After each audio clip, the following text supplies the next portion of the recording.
Friends, Kuruvampatti உயிரியல் பூங்காவில் நம்ம அடுத்து பார்க்க போகிறது வந்து பார்த்திங்கன்னா மலைப்பாம்பு, இந்தியன் ராக் பைட்டான் அப்படின்னு சொல்லக்கூடிய ஒரு வகையான மலைப்பாம்பு தான் நம்ம பார்த்துக்கிட்டு இருக்கோம். பாருங்கள், நல்லா செம்ம சைஸு பாருங்கள். அதனுடைய தலைகள்லாம் எப்படி இருக்குது அப்படிங்கிறத பாருங்கள்.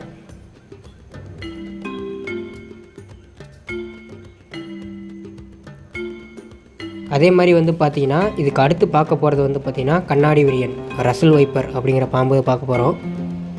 பாருங்கள், இது எல்லாமே வந்து பார்த்திங்கன்னா குருவம்பட்டி உயிரியல் பூங்காவில் ரொம்பவே பக்கத்தில் வந்து நம்மளால் பார்க்க முடியும். பாருங்கள், ரொம்பவே விஷ உள்ள பாம்புகள் எல்லாமே வந்து பார்த்திங்கன்னா அங்கே வச்சுருக்குறாங்க. இது மட்டும் இல்லாமல் வந்து பார்த்திங்கனாக்கா நல்ல பாம்பு, சாரை பாம்பு, இந்த பாம்புகள்லாம் கூட இருக்குது. அடுத்த வீடியோவில் வந்து பார்த்திங்கன்னா நல்ல பாம்பு, சாரை பாம்பு இது எல்லாமே நம்ம பார்க்கலாம்.